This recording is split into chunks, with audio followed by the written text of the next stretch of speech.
We go through the day kind of putting on this facial mask of looking very interested or looking very serious or looking very friendly. But then when we come home, we perhaps need to relax our face and just be who we are. Welcome to the Core Happiness Podcast. I'm your host, Kacee Banks, a mindset and positive psychology coach. On this podcast, we discuss all things related to creating happiness from within. So let's do it. Welcome to the Core Happiness Podcast. Today, I'm joined by Dr. Lewis, a psychologist, author, and instructor of Tai Chi and yoga. With a passion for storytelling, Dr. Lewis teaches tales to help people develop self-awareness, build relationships, and mindfully engage with the world around them. She has worked with individuals of all ages using stories as a powerful tool for learning and connection. In this episode, we are going to explore how storytelling can transform conversations, her four-step approach to meaningful connection, and the expanding spiral of communication across all generations. There will be a free resource for you, our listeners, from Dr. Lewis, so be sure to check out the description or the show notes. As always, we would love for you to like, comment, or subscribe so we can continue to bring you helpful videos. And I hope you do find this helpful. So let's dive in. Dr. Lewis, welcome to the podcast. So happy to have you here. Thank you for inviting me. Of course. You have such a diverse background, and I'm so excited for this conversation because not only are you a psychologist, you are an author. It's like multifaceted, and I am so intrigued by that. What inspired you to integrate all these different disciplines to your work? I've been interested in being a helping professional. And so for years I worked as a social worker and then continued my training to be a psychologist. After that, I got a postdoctorate in neuropsychology. I just like to learn. But in the process of that, I think part of it is that I observed that my mother was a very anxious person and an unhappy kind of person, unfulfilled, I guess. And I think that prompted me to work harder to find interests that I was enjoying. But I also did not want to be anxious. I did not want that to spill over into the world. So I began to practice meditation and I learned Tai Chi. So eventually I was working in a psychiatric hospital and observing that because I'm a physical person, as I would do therapy, I might walk with people and help them calm down as we're talking. And I began to realize that folks often, when they're anxious, don't work with their bodies. Their bodies are foreign to them, don't move in a comfortable way. And so I wanted to be able to teach them how to have control over at least something. They were committed to a hospital, they were on medications, they had people taking care of them. And I just felt that they needed to be more independent. And so that's when I got my teaching accreditations for Tai Chi, which I had been fascinated by for a long time, as well as yoga. And they absolutely helped me. And so I continue that, and I still teach Tai Chi. I teach gentler yoga than I used to as I've gotten older, but I use it every day. That's beautiful. My father used to take a couple of classes, and he would say that it's very mind-body. It's more focused on the mind-body connection. Would you agree with that? Oh, absolutely, because it's moving energy, and we are energy, and the universe is energy. So as we draw that energy in, we move it through our energy centers and through our energy channels. And we can begin to experience that from a cognitive or a conscious point of view, but also from an emotional perspective. And it's just a wonderful practice.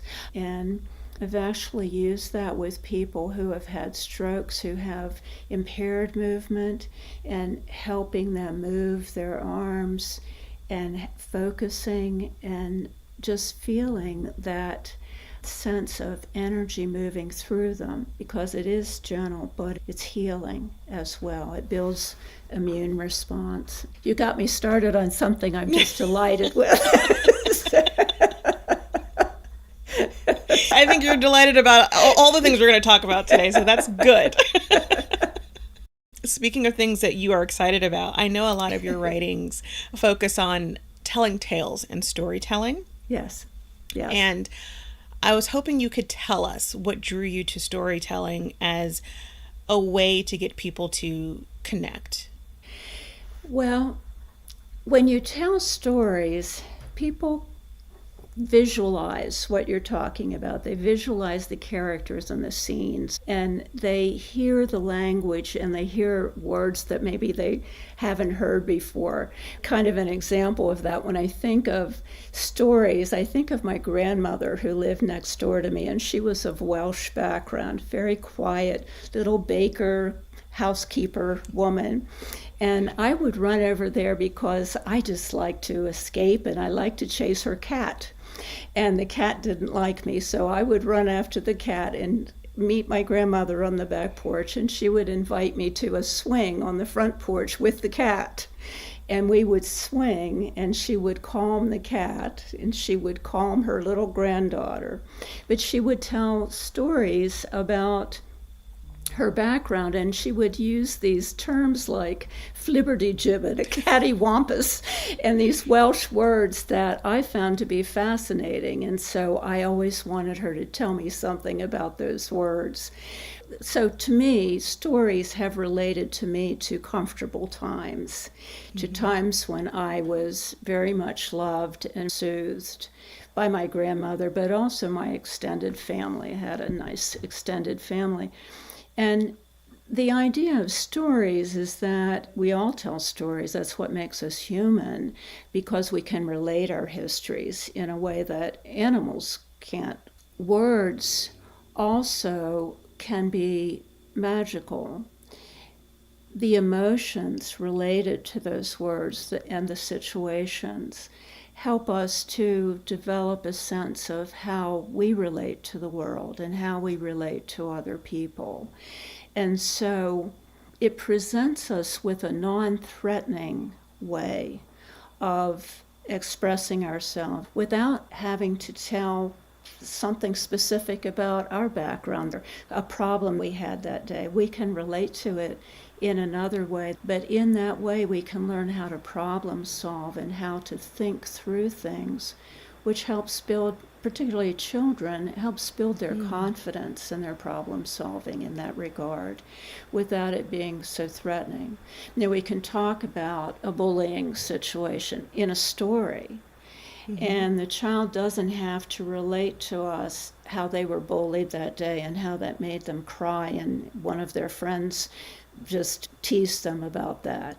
We can relate to them with this story, and they can talk about, I didn't like that bully. I wish that he would have done this or that, and I would never want to be his friend again.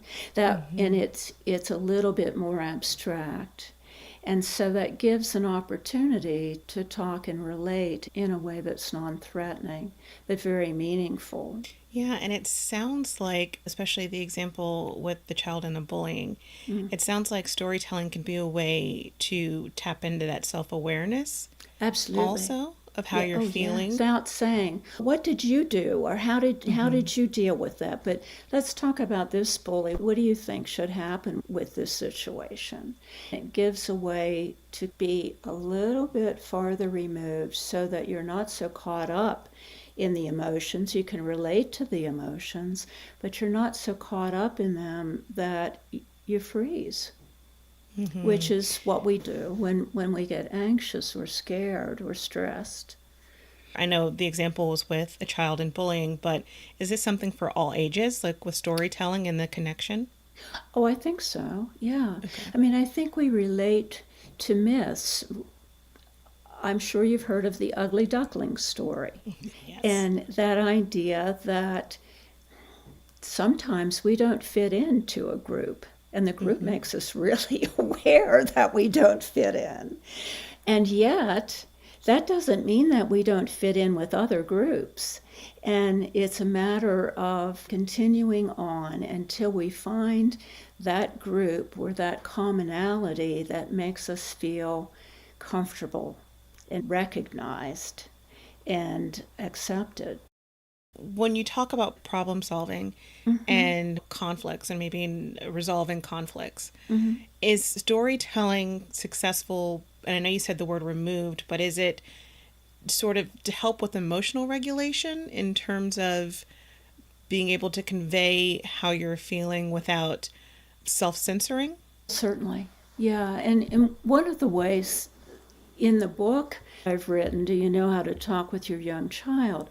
One of the ways that I look at censoring is by using that four-step approach that I talk about, where if you can engage a child in a conversation, if you can really set an intention to talk with your child at least 20 minutes a week, but certainly more than that would be wonderful. But that quiet, special time where you and the child are just together, that you do two things that are really important. One is that you get rid of the wiggles. And I don't mean wiggles for just the child, I mean wiggles for the adult as well, because we build up tension. We go through the day kind of putting on this facial mask of looking very interested or looking very serious or looking very friendly. But then when we come home, we perhaps need to relax our face and just be who we are. We need to lower our shoulders because most of us are sitting and texting like this for a lot of the day, and so we might need to stretch our legs or whatever part of our bodies have been stressed during the day. Little ones have been running, jumping, playing, rolling around in the dirt, and so they too need to get the wiggles out. And so part of the fun of that special time is just doing some type of stretching. And it could be just like a yoga crescent where we stretch each arm over and stretch a couple of times, or we can stretch our face and do a lion pose and we go like that. Whatever it is, then the focus attention. And this is where so much media attention, the phone dinging, the text, the computer calling our name in some way, social media, we have shortened our attention spans. Social media is grand in lots of ways, but our attention spans are pulled in a variety of directions. And so really being able to work on attention span for just a moment helps that child or helps that adult be able to turn off those things and do some deep breathing. And it can be as simple as breathing down into the belly, up into the chest, holding that for 4 counts, and then releasing the chest, releasing the belly, squeezing the belly in so that the diaphragm releases toxins, and holding it out for a few counts and doing that a few times. And then even setting an intention after you've done that. That's a way of being able to cope with talking and problem solving in a way that's non-threatening and in a way that's genuine. The one thing that I talk about in that whole process of the 4 steps is to make that a delight, to make that a special time.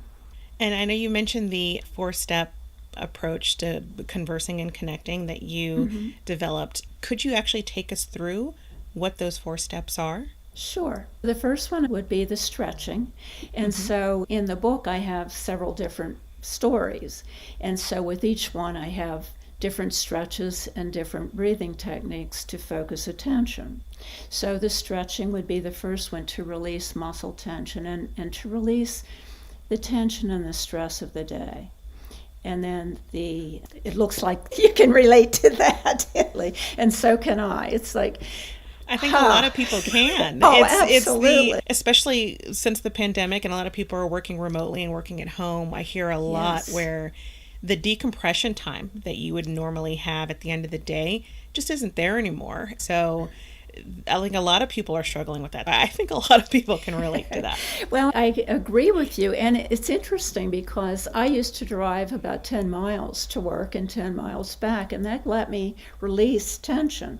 But if traffic was heavy, my shoulders would come up around my ears and my hands would be on the steering wheel gripped for a while. And so then I would need to stretch my fingers and stretch my shoulders and stretch my neck.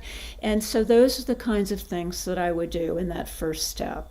And the second step would be then, let's just focus our attention. And by that, I think about the term mindfulness that we hear so much, and it can become meaningless when we hear a term repeatedly. But when I think about mindfulness, I think about being totally in the spot where we're in. We are paying attention to the person who's in front of us. We're paying attention to our own feelings. We're not thinking about what happened 10 minutes ago or yesterday. We're not thinking about what we're going to do tomorrow. We're not thinking about the text that just dinged on the phone or anything. We're right there. And it could be that in that step, we would do a deep breathing and we would just sink into the soles of our feet and just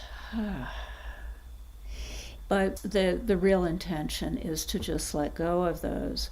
And then building that quiet space might be to not have a set space that's set aside, but that it's quiet, the TV is off, there aren't any machines calling your name.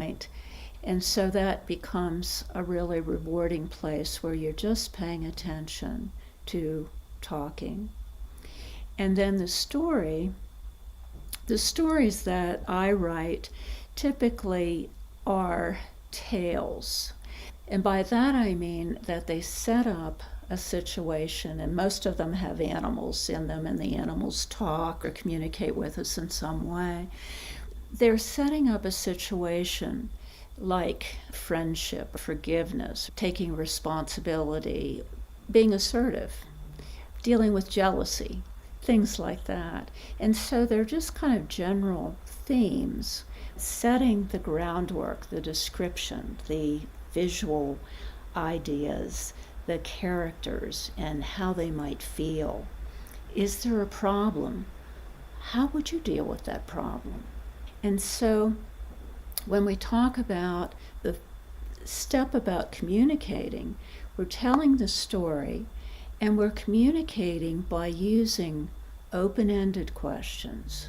We're communicating by not asking why, because when we ask why questions, that can make someone feel defensive. Mm-hmm. And so we ask, can you just tell me more about that?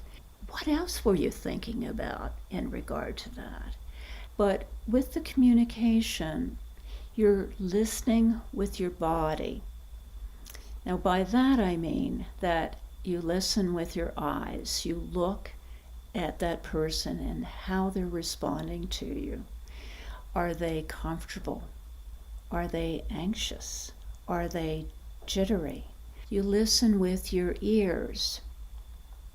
You hear their voice tone, their volume, what they're saying in the pauses when they're not saying anything. You hear the rhythm of their voice. Is it slow and dull and worried? You listen with your heart. By that I mean that you project and feel that love and acceptance and interest in somebody who's different from you, even though they're your child, loved one, or they're your employee. You're listening because they're very different and they have different experiences from you every single moment. Mm-hmm. And in your eyes, you let them know that you really care about them and want to hear what they have to say. You also listen with your positioning, your posture. You want to look interested, so you want to be relaxed, but you might lean forward if you want to hear the person if they're speaking quietly, or if you both feel comfortable, you might want to be close and touch hands or touch one another lightly. It depends on the relationship that you have. And so those are ways that I think about that third step of communication. The fourth step is simply engaging and willing to share something about how you see the story or how you're interested in their answers and what that might be like. That's the engagement, and the engagement is a long-term process that building over time the respect and the trust in one another. And you want to be able to allow people that you interact with to trust you, and you want them to know that you respect them and respect their thoughts. If you disagree, you can disagree, it's fine, but you both are different people and you might not see things the same way. Those are basically the 4 steps. And step 2, when it's more like crafting the story, do you feel that everybody can craft a story, that everybody can be a storyteller? And I asked that because when I was working in advertising earlier in my career, that's kind of what people always try to get to the story. What's the story we're trying to tell? And sometimes people would be like, I don't really have a story. I'm not a good storyteller. And when listening to those 4 steps, it seems like anybody could have a story, or anybody can craft that story in terms of a connection.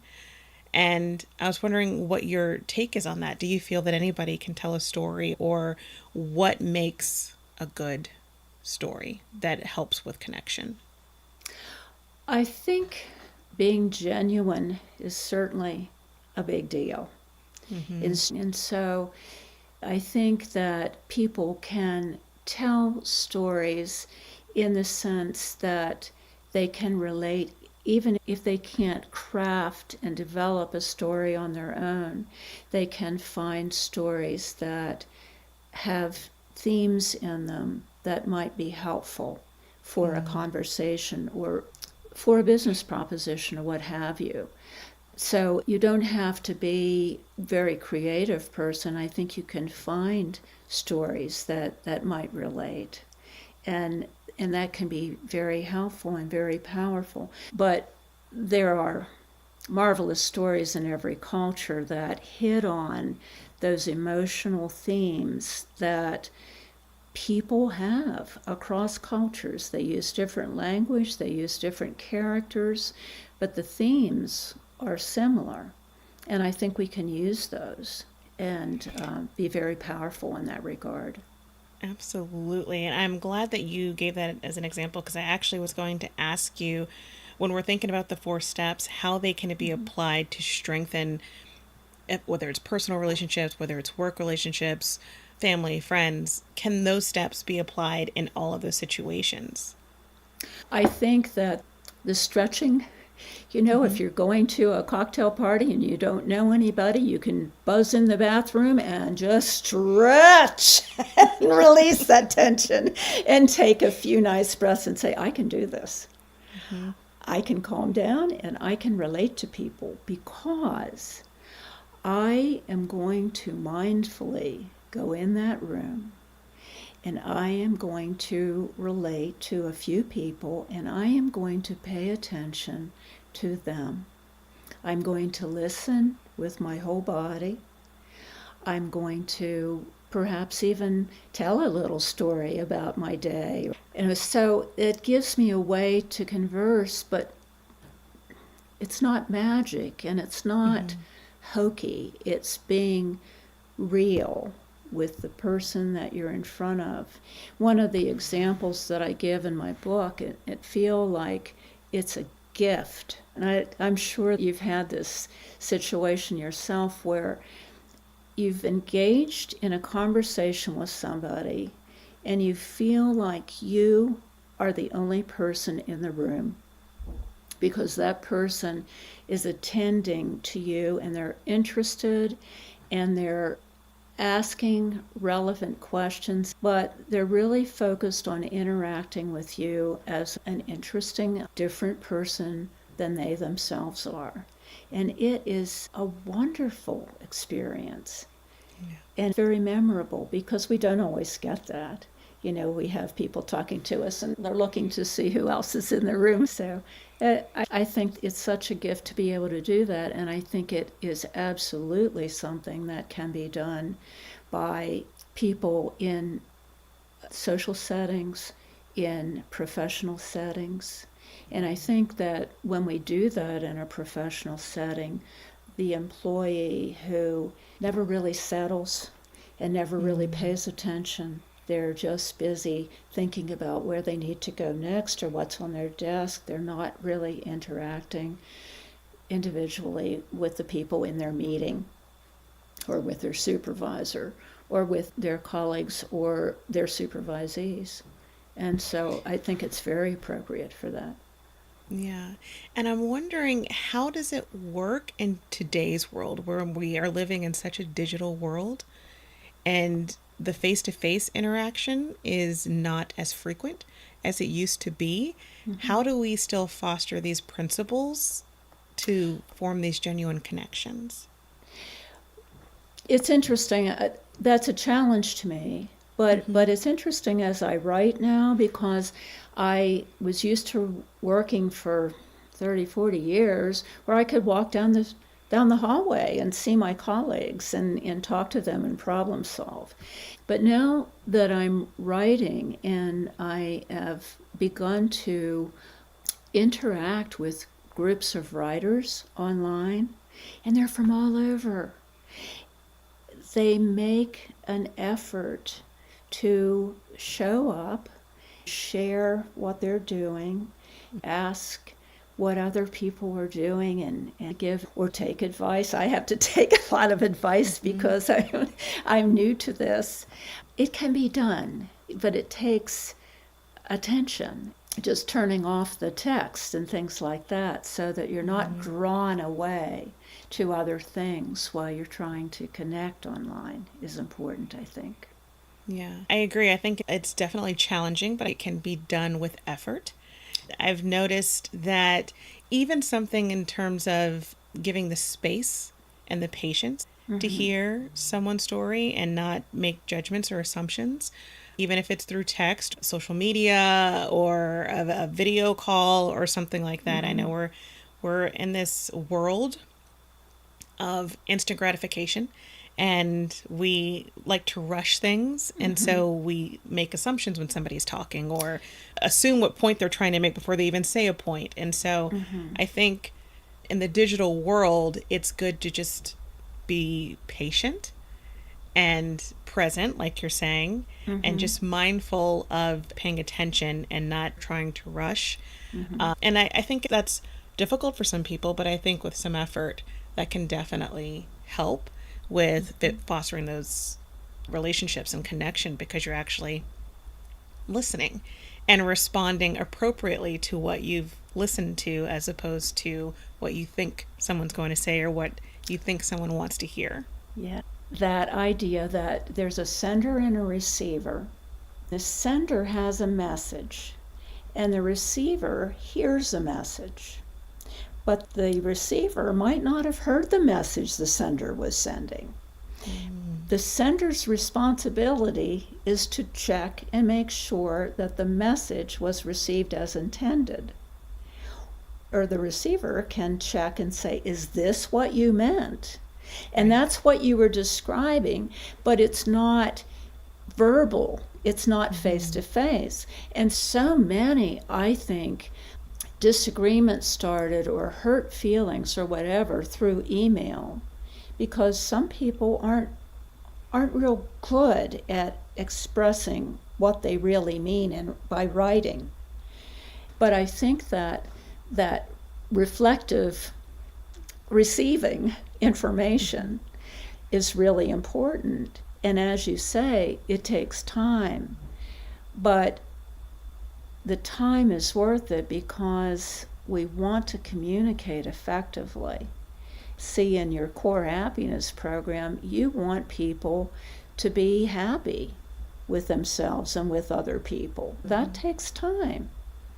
If we just take for granted that whatever the person said they meant, we could get a whole lot of difficulty with that, hurt feelings and miscommunication altogether. I want to go back to that because I'm hoping you can explain more about the concept of expanding the spiral of communication and relationships and how that can be effective in our day-to-day lives.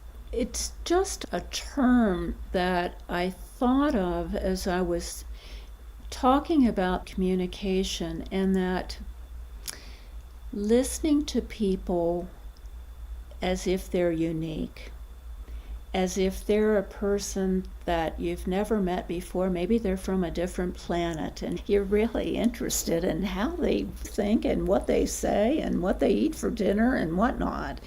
And so when you do that, you're showing that person that you really respect their uniqueness, as you're willing to do the reflective listening that we talked about, in either in terms of writing or in hearing. We are actually building trust and respect. We're respecting them, they're respecting our fairness. They can trust us because if we misunderstand, we're going to check with them. But over time, it can build, because if that person who's listening misunderstands, but they're willing to hear a clarification, that begins to build trust. If you misunderstood them and you're clarifying that, and they are understanding your reasoning, you're helping them to solve their problems in listening and communicating. And so you're giving them more language to use. For example, for a young child, or maybe for a new employee, you're giving them more language to use that's more fine-tuned to that industry, that market that they're working in. And so that builds that sense of trust, and it helps them build confidence. I love the fact that it's touching on building trust. I think that is the foundation of any successful relationship. I'm wondering, for anyone who's struggling with connection, whether it's with a family member, a friend, a colleague, what is one small but yet powerful step that they could take today to help with that? I think the one small step would be to take that deep belly breath just before interacting. Let that sink through the soles of the feet so that person is grounded. Their lungs are getting rid of toxins. Their brain is nourished with oxygen. And then they can say, I am ready to work on this. Yes. Because if they are present, there's a far greater chance that some understanding will be reached than if they go in and they're so tense that they want to run away, or they're saying to themselves all of those catastrophic thoughts that, oh no, this is not going to go well. We never get along. This person never understands me. And so that makes it so, because they're only there in a difficult situation in their mind's eye. So if they can calm and they can be grounded, they have a much better chance of relating effectively. That's beautiful. I love that because I think so many people are, anxiety is a big thing nowadays. I mean, we Indeed. just are living in a world where there are a lot of things that people are anxious about, and rightfully so. But Mm-hmm. I think that is very important because I think a lot of us, because there's just so much anxiety, there's overwhelm, stress, we are often in a more closed off state than we usually would be. And so when we have that centering breath and we are grounding ourselves, I think that opens us up to receive. I So if agree. somebody is communicating, we're able to receive better. And I think that we're able to communicate better because we're coming more from a place of calm, like you've said. So I think that that's beautiful. One of the things that I wanted to talk about, I know we talked about this a little bit, but you created a free resource for the listeners to download, which was the Relating Effectively with Your Child. And we talked about it a little bit at the beginning of the episode. But I wanted to bring it up again because I know that some people have, they struggle connecting with their children. And I know we talked a little bit about what things that they could do in terms of the connecting and play and quiet times, like going through those 4 steps. Mm-hmm. But can you take us through just some common communication mistakes that you have seen parents make with their children that, someone should just be cautious to avoid? Well, it's interesting in that little handout that folks can get. It talks about 3 different ways of parenting, Mm-hmm. and one of them is the authoritative parent who is, it's my way or the highway. And one of them is that parent who wants to be a friend with the child and doesn't create any boundaries at all, which can be Mm-hmm. equally as devastating. And the third type, which is the one where children are most in school, they get better grades, they have better social skills and whatnot, is that parent who has some clear boundaries, but they are very loving Mm-hmm. and they expect their child to talk with them about the Mm-hmm. boundaries and understand them, but they're not punitive, and they're again that parent who talks and understands what their child is dealing with and who they are. Actually, they're not the little me who will do Right. exactly as I say. I know a lot of young parents who have children maybe in elementary to middle school, and they're deeply trying, but they work a full-time job and they have a child or 2 or more, and they believe that everything that their child wants to do and things that other people's children want to do should be what they're involved in. Many dance groups, sports teams, other kinds of clubs and things. And so what happens is that every evening they're picking up their child from school and they're running them to an event, and then they're driving through a fast food restaurant, eating dinner in the car, and then they come home and they do a bit of homework and the child has a bath and goes to bed. And that's well meaning, and it's okay. I think children really need to expand their ability and understand what they like to do and what they're good at.